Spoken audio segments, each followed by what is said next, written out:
I watched my sister walk across that stage in her pristine white dress, debt-free, glowing, perfect as always.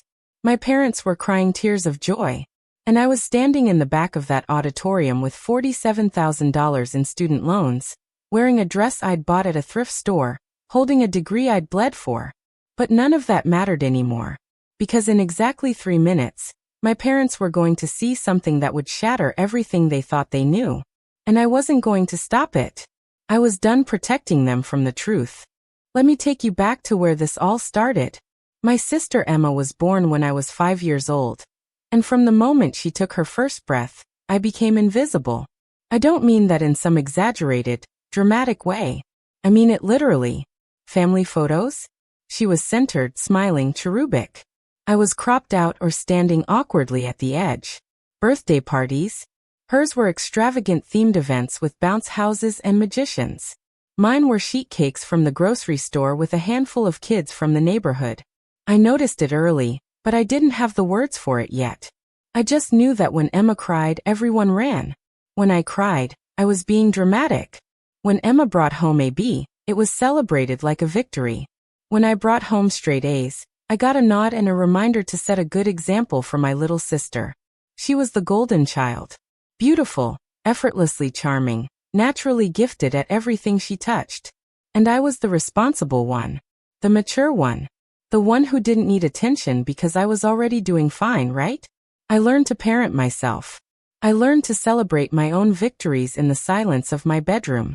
I learned that love in my family was conditional, and the conditions were impossible for me to meet. But I didn't hate her.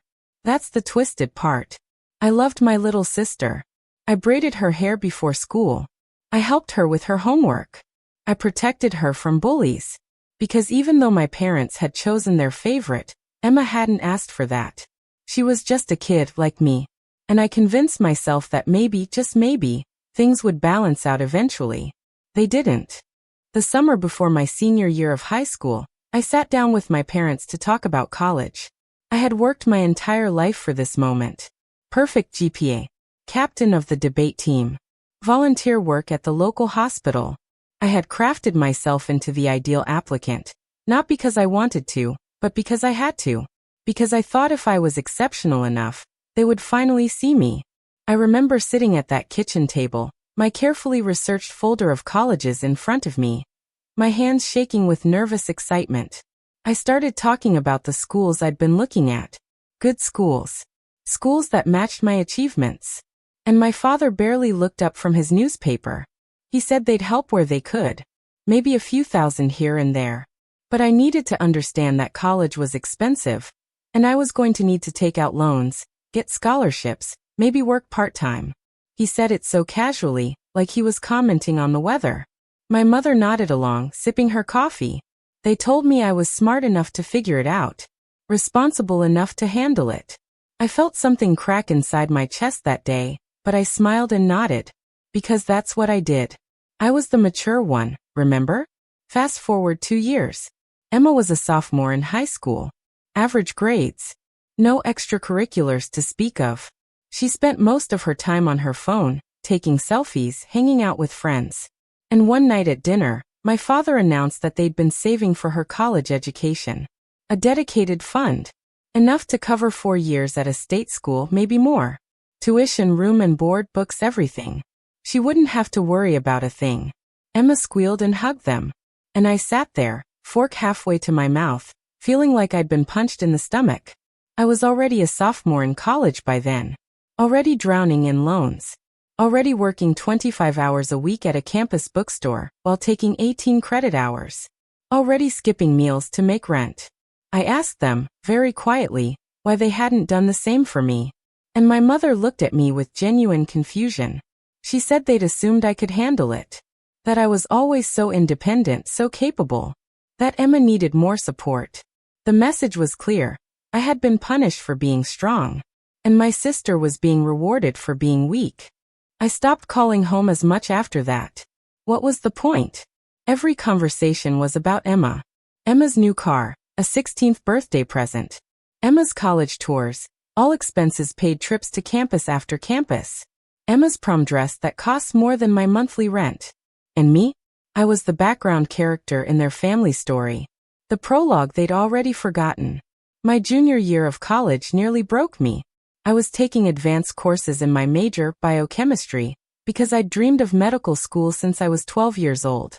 I wanted to be a doctor. I wanted to save lives. I wanted to matter. But medical school required near-perfect grades, extensive research experience, and no financial distractions. I had none of those luxuries. I was studying between shifts at the bookstore and my weekend job waiting tables. I was writing lab reports at 2 in the morning because those were the only quiet hours I had. I watched my classmates, the ones whose parents funded their education, join research labs and study abroad programs and MCAT prep courses that cost thousands of dollars. Opportunities one couldn't even dream of accessing. My grades started to slip. Not dramatically, but enough. Enough that when I applied to summer research programs, I got rejected. Enough that when I looked at medical school requirements, I realized I was already behind. Too far behind to catch up. I remember the night I decided to give up on medical school. I was sitting in my apartment, a tiny studio I shared with 2 roommates, eating ramen for the 4th night in a row because it was all I could afford. My student loan statement was open on my laptop. $28,000, and I still had a year and a half to go. And I just broke. I cried until I couldn't breathe. I cried for the dream I'd killed. I cried for the little girl who'd believed that hard work and excellence mattered. But the next morning, I got up. I went to class. I went to work. Because that's what I did. I survived. The resentment, though? That grew roots. Deep, tangled roots that wrapped around my heart and squeezed.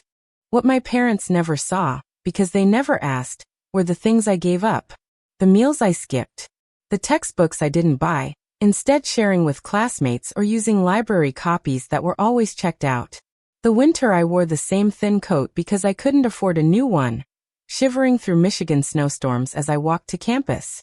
They never saw me donate plasma twice a week for extra money, sitting in that clinic with a needle in my arm, watching my blood pump through tubes because I needed $40 for groceries.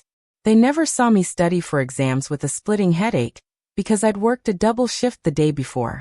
They never saw me turn down social events, dates, experiences, because I was either working or too exhausted to function. I made a friend my senior year, Marcus. He was in my biochem program, brilliant, kind, and he came from money. Not obnoxious wealth, but comfortable wealth. The kind where his parents paid his tuition without blinking. He asked me out 3 times before I finally said yes, and even then, I was terrified because dates cost money I didn't have. He figured it out quickly. He never made a big deal about it, always suggesting free activities, always offering to pay in a way that didn't feel like charity. And for a few months, I let myself be happy. I let myself imagine a life where I wasn't constantly drowning. But I couldn't sustain it. The stress was eating me alive. I was snapping at him over nothing, canceling plans because I picked up extra shifts, falling asleep during our time together. And eventually, he told me he couldn't watch me destroy myself anymore. He said I deserved better. That I should ask my family for help. I laughed. Actually laughed. And then I cried. And then I told him about Emma. About the college fund I never got. About being the invisible daughter. He held me that night, and I felt something I hadn't felt in years, seen. But we didn't last. How could we? I was barely surviving. I didn't have the emotional energy for a relationship. So I let him go. And I went back to the grind. Alone. Always alone. I kept tabs on Emma through social media, because I was a glutton for punishment. Her Instagram was a highlight reel of the life I'd been denied. Sorority formals. Spring break in Cancun. Designer handbags. Brunch dates every weekend. Study sessions that looked more like photo shoots. She was having the quintessential college experience. No job. No stress. Just classes, friends, and fun. And my parents ate it up. Every post, every picture, they commented with heart emojis and words of pride. Look at our beautiful daughter. Look at how well she's doing. Meanwhile, I was radio silent on social media. I didn't have time to curate a fake life. I didn't have experiences worth posting. And honestly, I didn't want their pity or their judgment. Emma called me once during my senior year. It was late, and she was drunk, crying about some boy who'd ghosted her. And I talked her through it like I always did, gave her advice, made her laugh. And when she sobered up, she thanked me and told me I was the best big sister ever. Then she hung up and went back to her perfect life. She never asked how I was doing. Not once. The rage I felt was quiet but absolute. It wasn't her fault, not really. She was a product of the environment our parents had created. But I was tired of being the strong one, the reliable one, the one who gave and gave and gave while everyone else took. 3 months before graduation, I hit my limit. My parents called to tell me they were throwing Emma a graduation party. She was finishing a semester early, and they wanted to celebrate. They'd rented a venue, hired a caterer, invited 100 people. They wanted me to come, of course, to support my sister. I asked very calmly if they'd throw me a graduation party. Silence. Then my mother said they'd thought I'd want something low-key, since I was always so private, since I never seemed to want a fuss. I hung up. I didn't yell. I didn't cry. I just hung up and stared at the wall of my apartment. And something inside me shifted. I was done. Done protecting their feelings. Done pretending this was normal. Done being invisible. I made a decision that night. I was going to walk at my graduation. And I was going to make sure they understood exactly what their choices had cost me. Not through words. Not through confrontation. But through the cold, undeniable truth. I started planning. I reached out to my university's financial aid office and requested a document. A full breakdown of my student loans, my work history, my financial struggles. Everything compiled into one neat, devastating package. Then I reached out to the university's scholarship committee and asked if I could be considered for a special recognition at graduation. I explained my situation, my achievements despite my circumstances. They were moved. They agreed. I didn't tell my parents. I didn't tell Emma. I just kept my head down, finished my final semester, and waited. The morning of my graduation, I woke up feeling strangely calm. I put on that thrift store dress. I did my own makeup. I straightened my hair with a cheap flat iron. I looked at myself in the mirror and barely recognized the woman staring back. For years had aged me a decade. My parents and Emma arrived at the auditorium early, saved seats in the middle. I saw them from backstage, watching through the curtain. My mother was fussing with Emma's hair. My father was checking his phone. They looked normal, happy, unaware. The ceremony started. Names were called. Students walked. Families cheered. It was all very routine until the Dean of the College of Arts and Sciences took the microphone for a special announcement. He talked about resilience, about students who embodied the true spirit of higher education, about overcoming impossible odds. And then he said my name. He called me to the stage, not just to receive my diploma, but to receive the Chancellor's Award for Outstanding Perseverance, an award given to one student per year who demonstrated exceptional achievement despite significant hardship. I walked to that stage, and I felt every eye in the auditorium on me. The dean shook my hand and handed me a plaque. Then he did something I hadn't expected. He asked if he could share a portion of my story, details I'd provided in my application. I nodded. He told them about the $47,000 in debt, the 2 jobs, the 60-hour work weeks, the meals skipped, the dreams deferred. He told them I'd maintained a 3.7 GPA while working myself to exhaustion. He told them I was one of the most remarkable students he'd encountered in 30 years of education. The auditorium erupted in applause. Standing ovation. Strangers were crying. Professors were beaming. And I looked directly at my parents. They weren't clapping. They were frozen. My mother's hand was over her mouth. My father's face had gone completely white. Emma was staring at me like she'd never seen me before. Because they hadn't. They'd never seen me at all. After the ceremony, I didn't go to them. I collected my diploma, took photos with friends and professors, and started walking toward the parking lot. I heard my mother calling my name, frantic, desperate. I didn't turn around. They caught up to me in the parking lot. My mother was crying, babbling apologies, asking why I'd never told them how bad it was. My father looked shattered, trying to explain, to justify. Emma stood behind them, silent, her eyes red. I finally spoke. I told them I had told them. I told them when I sat at that kitchen table my senior year of high school. I told them every time I came home exhausted. Every time I mentioned my loans. Every time I quietly disappeared from family events because I was working. They just hadn't been listening. Because listening would have required them to see me as something other than the convenient, self-sufficient child who didn't need anything from them. My mother tried to hug me. I stepped back. I told them the truth they'd been avoiding for 23 years. They had 2 daughters, but they'd only raised one.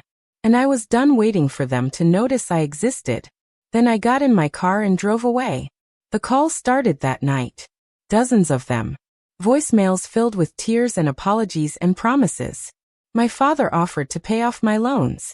My mother begged me to come home, to talk, to let them fix this. Emma sent me a long text saying she never knew, that she was so sorry, that she loved me. But here's the thing about consequences. They don't come with an undo button. You can't unneglect a child. You can't retroactively love someone who spent 2 decades begging to be seen. Their guilt was theirs to carry. Not mine. I didn't block them. I didn't cut them off completely. But I set boundaries. Real ones. I told them that if they wanted a relationship with me, it would be on my terms. No more being the background character. No more accepting crumbs while Emma got the whole cake. No more pretending that what they did was okay. 6 months later, they're trying. Awkwardly, painfully trying. My father is making monthly payments on my loans, though I told him it doesn't erase the past. My mother calls once a week and actually asks about my life, though the conversations are still stilted. Emma and I are rebuilding something slowly, because she's starting to understand how the dynamics of our childhood hurt us both in different ways. But I'm not the same person I was before that graduation stage. I'm not the invisible girl who swallowed her pain to keep the peace. I'm the woman who stood in front of hundreds of people and forced her family to see her. And once you've been seen like that, truly seen, you can never go back to being invisible. I still have the plaque from graduation hanging in my apartment. Some people might think it's a reminder of pain, but it's not. It's a reminder that I survived. That I built myself from nothing while they looked away. That my worth was never dependent on their recognition. And that's more valuable than any college fund ever could have been. So yeah, that's my story. The one my family never wanted to acknowledge. The one that exploded in a single moment on a stage in May. I don't know if we'll ever be a normal family. Maybe we were never meant to be. But I know this. I'm done being invisible. And I'm done apologizing for demanding to be seen.